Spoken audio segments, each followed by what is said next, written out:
Nah, jadi upaya itu, kendatipun ini misalnya lalu akan diadakan amandemen, tetap itu tidak konstitusional menurut saya. Dan itu melawan konstitusi, bahkan saya mengatakan itu makar terhadap konstitusi. Prinsipnya pertama soal penundaan pemilu itu saya kira sudah mentok, itu sudah ada palang pintunya menurut saya. Kalau ini dilakukan tetap akan didobrak gitu ya, akan ada perlawanan yang keras. Proposal khilafah itu kira-kira FS-nya bagaimana, visibility study-nya bagaimana, ini yang mereka perlu untuk dirembuk dalam bentuk namanya forum rembuk nasional yang sifatnya itu menyeluruh.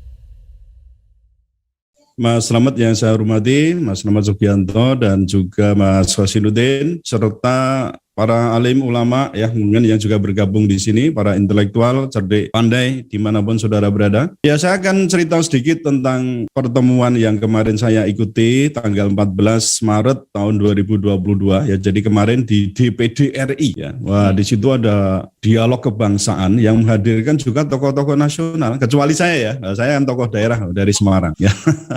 Jadi ada Prof. Amin Rais, ada Prof. Din Samsudin, ada dari GBN itu ada Pak Purnomo, kemudian ada Pak Ketua DPD RI sendiri ya Pak Lanyala Mataliti itu hadir, dan juga tokoh-tokoh yang lain Mas hadir, banyak yang hadir di situ. Banyak hal yang dibicarakan, tapi saya menyimpulkan ini ya, saya mencium aroma perlawanan itu sangat menyengat. Yang jelas itu ada semacam awareness ya tentang yang pertama mengenai ketidakadilan dan ketidakbenaran dalam berbagai aspek kehidupan bernegara, khususnya 3 bidang ya, mengenai hukum, ekonomi, dan juga politik. Ini yang paling terkesan di situ waktu itu. Lalu yang kedua, ada kesamaan juga bagaimana nih cara mencari akar masalahnya apa. Nah, sekaligus yang ketiga adalah mencari solusi tuntas dengan cara apa begitu. Nah, satu hal yang mungkin perlu saya sampaikan di sini seperti yang beredar juga di WA itu ya, kata Thomas Jefferson itu bahwa when injustice becomes law, resistance becomes duty. Jadi ketika ketidakadilan itu menjadi hukum, perlawanan menjadi kewajibannya. Dan kemudian bagaimana sikap kita terhadap ketidakadilan itu sekaligus akan menentukan di mana, kalau saya sering mengatakan, koordinat kita berada. Di barisan pejuang atau barisan pecundang kan gitu kan. Wah, kemarin itu juga banyak disinggung Mas, saya dengan Mas Egy Sujana itu, Proptek itu ngomong blueprint, ngomong pemikiran, ngomong, wes gak saatnya ini, ayo turun. Aduh ya Allah, gitu. Jadi merah padam juga saya waktu itu ya. Nah, jadi ini posisi kita harus ditentukan di mana kita berada di barisan pejuang atau pecundang. Pejuang kebenaran dan keadilan atau pecundang kebenaran dan keadilan. Atau mungkin kita akan berada di posisi yang netral. Tapi saya ingatkan juga, seperti yang dikatakan oleh Desmond Tutu itu, bahwa jika kamu netral dalam situasi ketidakadilan, maka kamu telah memilih berada di sisi penindas. Jika seekor gajah kakinya di atas ekor tikus dan kamu mengatakan bahwa kamu netral, maka tikus tidak akan menghargai netralitasmu. Wah, ini kan jadi betul-betul itu menohok ya kita sendiri. Sekarang pertanyaan kita kan pilih mana? Nah, gitu aja Mas ya. Pilih Quran atau pilih Pancasila gitu ya. Bukan itu maksud saya. Tunda pemilu atau proposal khilafah. Kalau untuk tunda pemilu dengan segala skenarionya, saya yakin betul ya, kita tidak setuju, bahkan akan melawannya. Apa? Wah, ini yang kemarin menggelora itu persoalan people power gitu Mas. Wah, itu pokoknya kobong lah ya. Jadi sempat terbakar itu ya. Maksudnya terbakar ini ya, jadi imajinasi, semangat dan seterusnya. People power.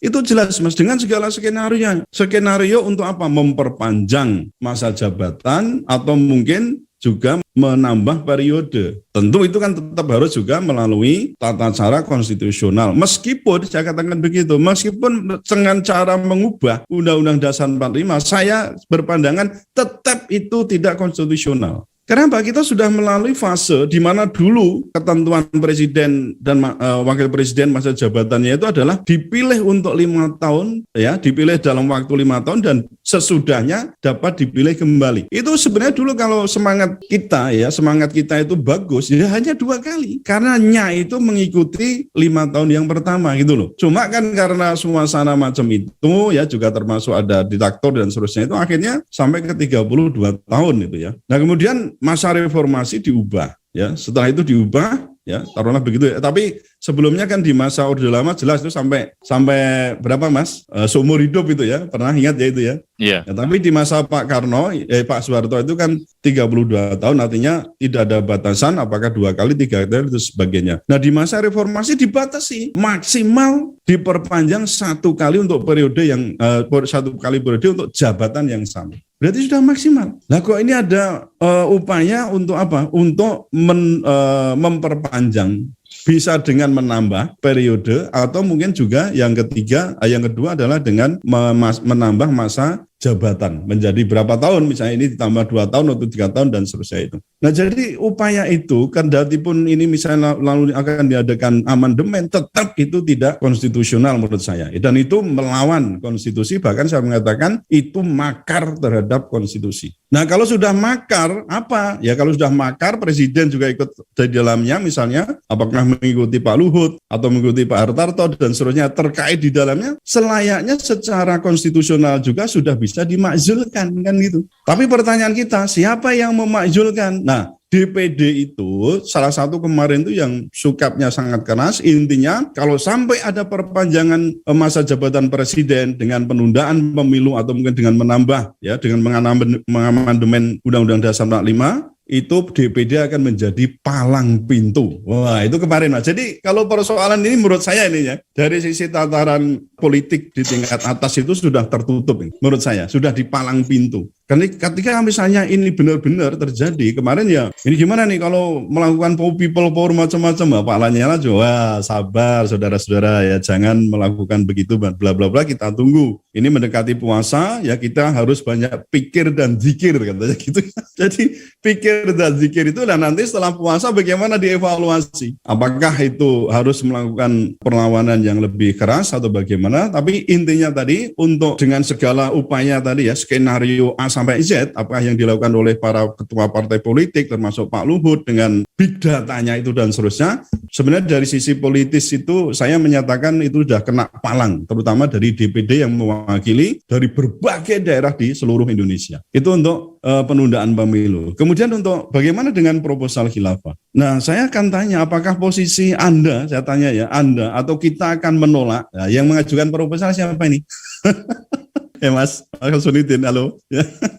Nah, pertanyaan saya tadi, apakah Anda juga akan melawan dan menolaknya? Kalau kita bertanya persoalan perubahan sistem pemerintahan, Mas Slamet, saya kira tidak bisa ya dengan cara sulapan, kan nggak bisa. Jadi kita pun harus melakukan perubahan itu tidak dengan buru-buru. Ketika misalnya ruang persemiannya itu belum siap, maka ini justru nanti akan menjadi bumerang bagi kita. Persoalannya kan satu pada umat. Umat memang sekarang sudah banyak ya, mulai ada yang melek ya tentang bagaimana, artinya soal pembicaraan khilafah kita ini sekarang sudah nggak pada alergi lagi. Saya kira bukan masalah Islamophobia, kecuali ya bagi pihak-pihak yang berusaha untuk ini ya, untuk menghalanginya, misalnya dari aparat yang terutama yang menderita Islamophobia itu memang masih ini. Tapi untuk masyarakat secara umum kita lihat gaung soal khilafah, proposal khilafah atau sistem pemerintahan Islam itu tidak lagi, menurut saya sudah familiar ya, berkatnya Mas Khosinuddin ini ya, di mana-mana yang dijual itu ya, jadi seluruh WA grup itu penuh dengan proposal itu. Lu bener ini, grup-grup mana saja selama ada Mas Khosinuddin, bahkan nggak ada Mas Khosinuddin itu merata. Nah itu yang kita sebut dengan Ghazwul Fikri, betul ya Mas Khosinuddin ya? Itu persoalan perang pemikiran itu penting sekali. Ya satu umat, yang kedua siapa yang mengajukan proposal, yang ketiga siapa yang menyetujuinya nanti, yang keempat siapa yang menjalankannya, dan yang kelima jangan lupa siapa yang mengawal. Loh ini masalah yang serius ini. Ya tapi soal proposal tadi yang saya katakan, siapa yang membuat, lalu dalam bentuk apa, harus disiapkan semacam apa, dalam bentuk, misalnya taruhlah di breakdown ya, dalam bentuk hukum, ekonomi, politik. Yang pertama kan pasti dari sisi hukum dulu yang beresin. Hukum, ekonomi, politik, sosial, budaya, sampai masalah teknologi kalau perlu, kalau sampai masalah pertahanan, ini harus lengkap semua. Kalau perlu apa? Nah itu berarti kan harus dikemas dalam bentuk yang kita sebut dengan dustur itu ya. Jadi konstitusi kita ini, konstitusi khilafah macam mana? Saya tahu itu sudah ada ya, saya pernah membaca juga, tapi itu mesti harus lebih dikonkretkan lagi, maksudnya ya garis-garis besar oke lah, tapi kejelasan itu memang harus di breakdown lebih jauh, sehingga yang ditawarkan namanya proposal itu memang istilahnya kalau dilihat dari sisi FS ya, visibility study-nya itu oke gitu loh. Jangan sampai membuat orang itu ragu.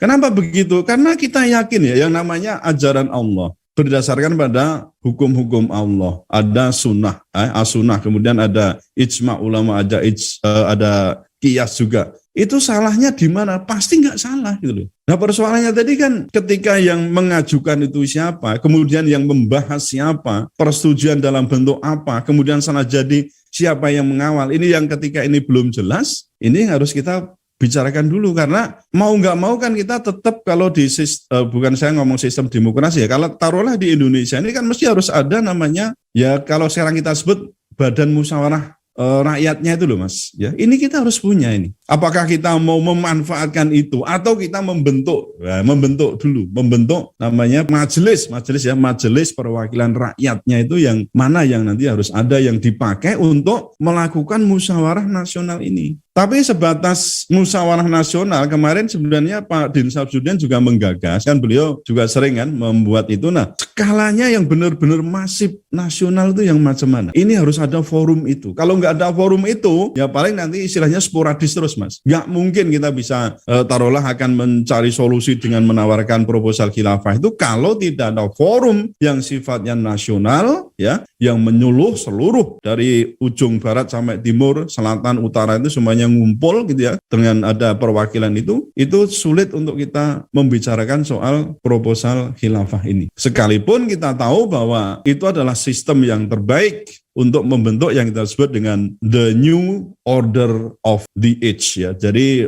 kita ingin membentuk namanya peradaban baru lah ya, peradaban baru atau yang namanya membangkitkan peradaban baru yang kita sebut dengan sistem kekhalifahan itu. Nah ini saya kira ini masih saya katakan ini adalah pembicaraan yang sifatnya akademis. Jadi ya saudara-saudara yang menonton video ini juga jangan kemudian merah telinganya ya, kemudian macam-macam. Ini enggak perlu lah ya, kita itu katanya kan radikal itu, ramah, terdidik, dan berakal. Ya pakai otak, pakai pikiran, pakai hati. Biasakan kita untuk open heart dan juga open mind. Jangan apa-apa dikit-dikit sudah resisten ya, belum masuk aja sudah mental, itu apa itu? Ya enggak benar. Kalau saya mengharapkan pada seluruh netizen yang melihat acara ini, saya kira harus bisa berpikir dengan jernih. Ya istilahnya kalau dalam hal pemikiran itu kita melakukan namanya critical thinking itu. Yang kita yakini adalah bahwa Islam itu datang dengan serangkaian pemahaman tentang kehidupan yang membentuk pandangan hidup tertentu kan begitu. Jadi Islam hadir dalam bentuk garis-garis hukum yang global, yaitu dalam istilahnya makna-makna tekstual yang umum yang mampu apa? Memecahkan seluruh problematika kehidupan manusia. Nah untuk selanjutnya nanti kan tergantung bagaimana kita menggalinya dengan berbagai macam cara untuk dalam rangka apa? Memecahkan masalah-masalah yang muncul dalam kehidupan dunia itu. Nah sekali lagi saya ingin menekankan bahwa cara-cara pemecahan dalam Islam itu mesti harus berlandaskan pada fikriyah, jadi pada dasar pemikiran yang dapat memancarkan seluruh pemikiran tentang kehidupan. Nah, kalau kita mau kembali, kemarin juga saya singgung ke di DPD itu, maka ya kita kembali ke apa? Kepada basic. Persoalan yang paling mendasar manusia itu adalah mengenai akidah, terutama mengenai keyakinan itu yang harus utama. Apakah nanti kemudian diterjemahkan dalam agak konkret dalam bentuk ideologi, yang jelas religi itu mesti harus mendasari ideologi dan juga pembuatan hukum-hukum yang ada. Kalau saya mengatakan kitab suci itu mesti berada di atas konstitusi. Itu baru kita nanti dari sisi hukum, belum nanti ke persoalan-persoalan yang lainnya. Nah, saya kira itu dulu Mas Slamet yang bisa saya sampaikan. Prinsipnya pertama soal penundaan pemilu itu saya kira sudah mentok, itu sudah ada palang pintunya menurut saya. Kalau ini dilakukan tetap akan didobrak gitu ya, akan ada perlawanan yang keras. Nah, kemudian sekarang kita ingin ini yang membicarakan persoalan proposal khilafah itu kira-kira FS-nya bagaimana, visibility study-nya bagaimana. Ini yang saya kira perlu untuk dirembuk dalam bentuk namanya forum rembuk nasional yang sifatnya itu menyeluruh, komprehensif. Saya kira itu Mas. Terima kasih.